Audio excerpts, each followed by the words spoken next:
Hi there, thank you for joining. It's Ray with Tarot Living. So today we're actually going to look at tarot lesson number 6 in our series of 8 tarot lessons that we're looking at right now. So tarot lesson number 6 is kind of interesting. It's what if you have a negative card in a positive placement or position in the reading. So if you have it as the outcome card, or you have it as best piece of advice, because one of my readings I created best piece of advice. What do you do when you have a negative card that's come up? How would you read that? How would you communicate that? What if you had a positive card in a negative position, and I'm using the word negative, but what if it's like the challenge and it's a positive card?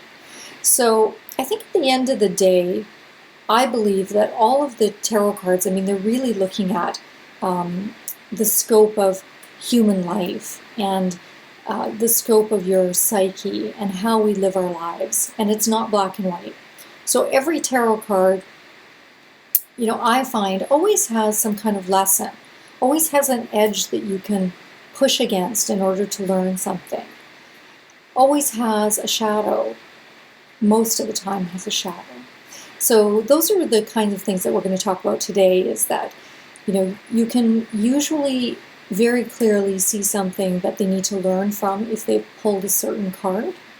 So I'm going to talk about that today. I hope you enjoy this tarot lesson, and I hope that it helps you in your reading going forward.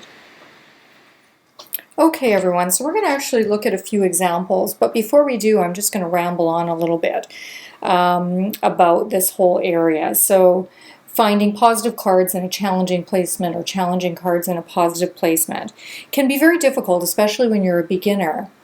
And the reason is because you're reading really quite, literally. So if you see a difficult or challenging card, such as the Ten of Swords, then you're going to read that, as the card that you know is ruin and difficulty and betrayals and something is ending, etc., etc. And you don't see necessarily what could possibly be positive about that card. Likewise, if you see the Sun card and it's in a challenging placement, like what is the challenge? What do I need to overcome? That kind of a placement within a reading, then you're looking at the Sun card and you're thinking, well, I don't know. That's a very positive card. So just generally speaking, there is a concept that I don't know if there's really a name for it. I'm just going to tell you what I call it.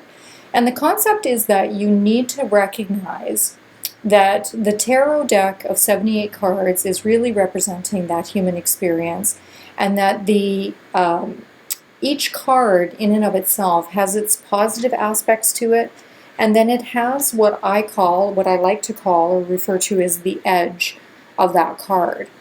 And the edge is really taking a look at a card, such as the Sun, for example, and saying, all right, so this card normally means, optimism, fulfillment, positivity, shining. It's your time to come out and, be everything that you want to be and fulfill your dreams and all of those kinds of things. It's just a really positive expression normally. But there's an edge to every card, and the edge is really about the fact that these cards are representing human experience, and there is a shadow or an edge to everything that we experience. And it's understanding the edge that is going to allow you to be able to read cards in any placement at any time. So I know that there's another person who does videos on tarot. Her name, she did go under Four Queens, and she's now goes under her name, which is Kellyanne Maddox, Maddox. I'll try and put a link. But she has some videos, particularly one on reversals, and really her discussion within that particular video is great. And I think she calls it her warning. She looks at it as the warning of the card. I don't use that word. I use the word edge because sometimes the card is negative, for example, or difficult, such as in the Ten of Swords. And so the edge would be really that there's a light on the horizon. And the edge of the card is that it's really literally a 10 is on the edge and the precipice of change. and that you're going to be flipping over into the energy of an ace immediately, and that there's something new on the horizon. So that's an example of an edge of a card. Okay, so before we move on to examples of other cards, let's just finalize some of our ideas about the sun. I just touched upon it briefly, saying, you know, this is an example of a very positive card.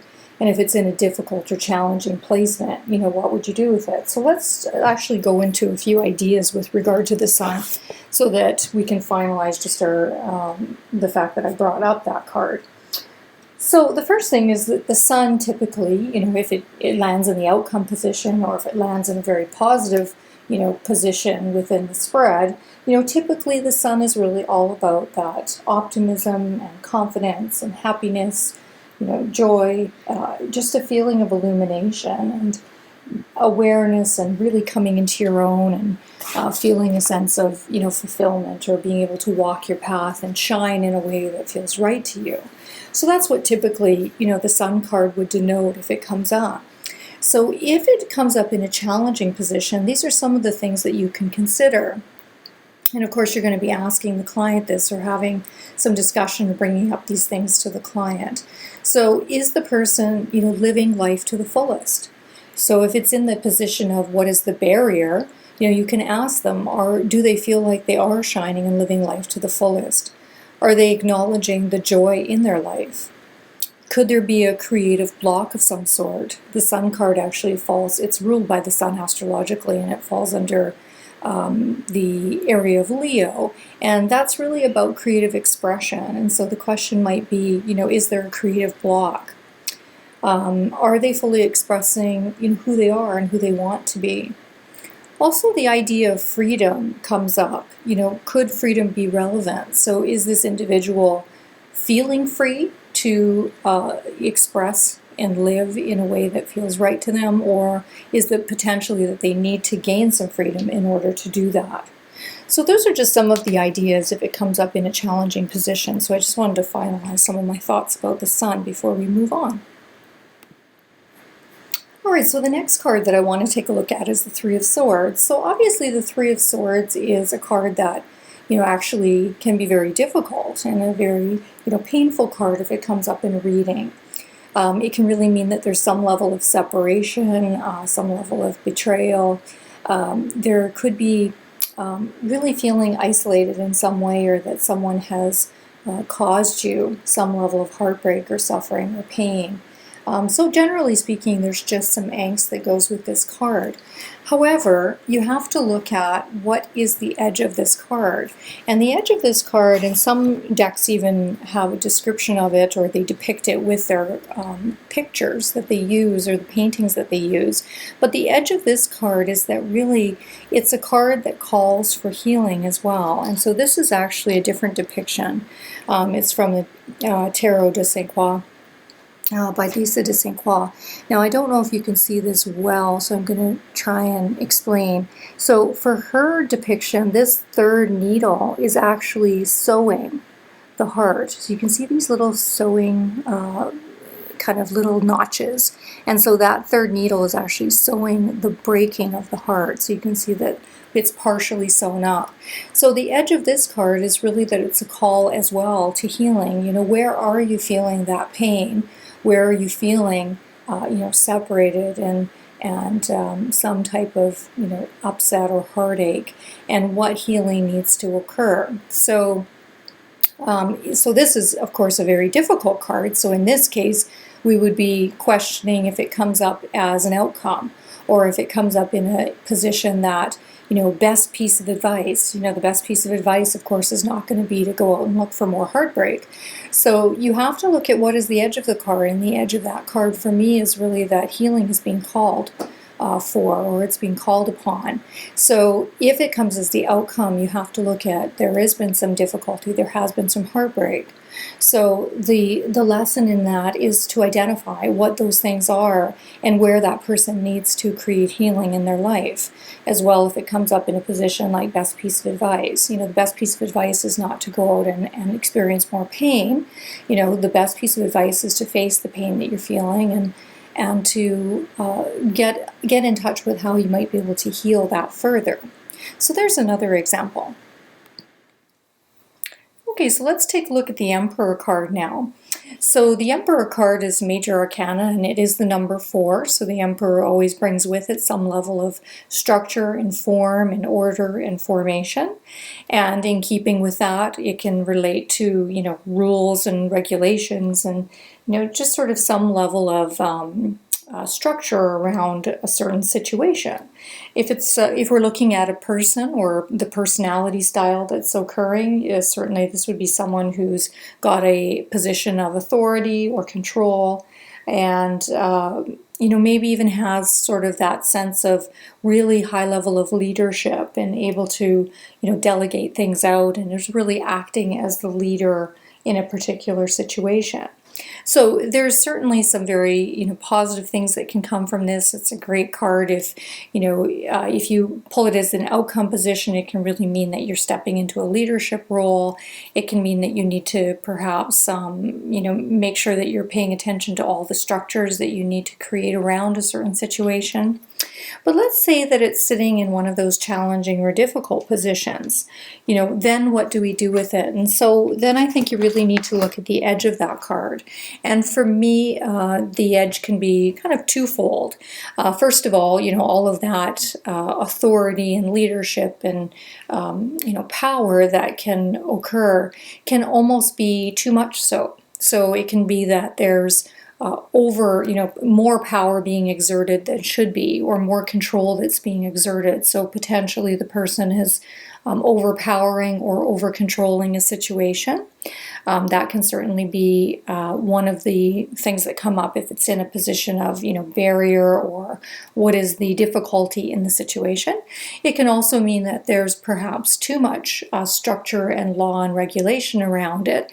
It may be that you've become too limited and structured in your approach, and you need to maybe let go of some of the control a little bit, or let go of some of the rules and regulations in order to have a more flowing, free, situation. So if it's in a difficult position, just think about how much control or power is happening. Are there control struggles or power struggles between this person and someone else potentially? Those are the kinds of things that you need to ask. Has it become too structured in some way that there is not a lot of room for freedom? So those are the things I would consider about the edge of that card. Okay, so here's another card that typically will bring up some level of difficulty, angst, emotional anxiety of some sort, mental anguish. Perhaps you're alone in a room and you're thinking about all of the things that are causing difficulty or struggle or pain in your life, and maybe you aren't able to step outside of the loop of that continual, thinking and obsessing about something. It may be causing you a lot of, anxiety, even depression. It can really bring up almost a level of, being unwell or having illness situation.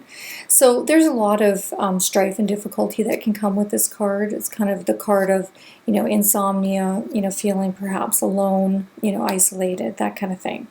So if this particular card comes up in a position that is very positive and it's an outcome position, then how do you discuss this with a client?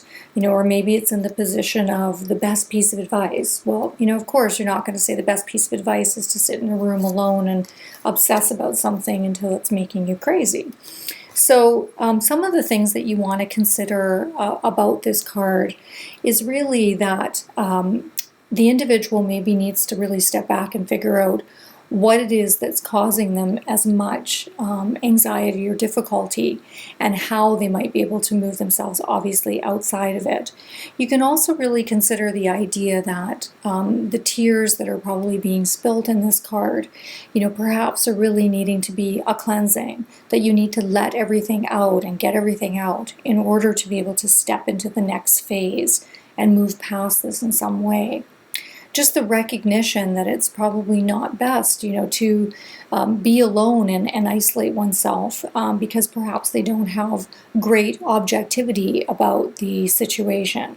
So consideration can be given to, you know, what do you need to do that's going to take care of yourself better in the situation? How can you move yourself into a different phase? Those are some of the discussions that I would have about that particular card. Here's a card that is, you know, seemingly, you know, very positive, and it can be, of course. Nine of Cups, it really means that you haven't reached the 10 yet, but you are at the point of the 9. So Cups can be your emotional self, your inner world, your just sort of your inner well-being, relationships, connections with others, your creative pursuits, that kind of thing. And so the Nine of Cups usually, you know, it will typically mean that there's a level of abundance and fulfillment. It hasn't reached the level of 10, but this person is, just keep in mind that the 10 always suggests that there's a family situation and more union and connection. The 9 of Cups, the person is alone, as in all of the 9s within the minor arcana. So the person is alone. So they have reached a certain emotional fulfillment place. They have reached a certain level of abundance. They have things that they've accomplished that they have available to them, but they are on their own. So there's just something to consider. So of course this card can mean, you know, many positive things, you know, sort of wishes fulfilled. But the edge of this particular card is that first, you are alone, so there isn't a sharing necessarily with other people at this particular phase of the card. So consideration can be given to, have you accomplished a lot and you have all this stuff, but you're really not, you know, sharing with others or connecting with others yet with regard to it. The second thing you want to consider is there a level of complacency? This card can often come up in situations where the person is just sort of living with everything that they've got, and they're not feeling, you know, energetic enough, or feeling kind of lazy to, you know, of going out and making something more of the situation. So there's a level of complacency that can actually come with this card. Almost a level of overindulgence as well. So consideration has to be given to some of those more difficult aspects of the card that I would consider to be the edge of the card. So if it comes up in a difficult placement, or comes up as, you know, what they need to do to overcome something, yes, there is some good things that obviously they've gained, but consideration should be given for some of those points that I've just mentioned. So here's a card that within the tarot deck, and I think this is the last one that we'll do, within the tarot deck is the Five of Cups. And the Five of Cups, interestingly enough, almost holds an intrinsic edge to it. And I just wanted to show this as an example because some of the cards will actually show it right on the depiction of the card. So Cups, again, relating to emotions, relationships, connection, your inner world, you know, your creativity, your intuition, that kind of thing.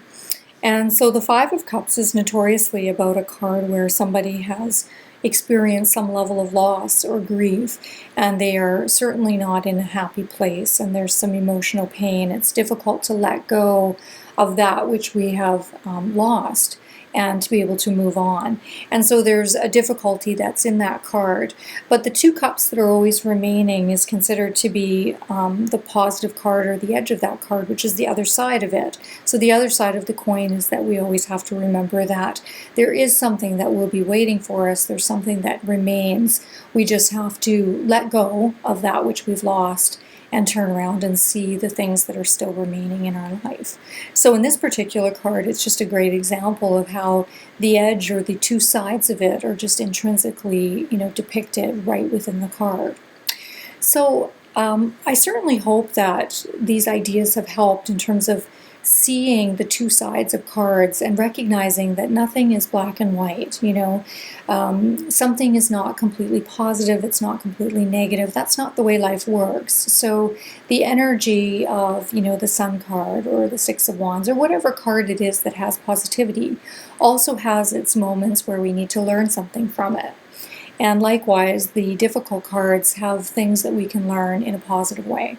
So I hope this has helped in terms of reading cards in any position within a reading. So take care of yourselves. Thanks for watching Tarot Living, and give my video a like. Thank you. Bye-bye.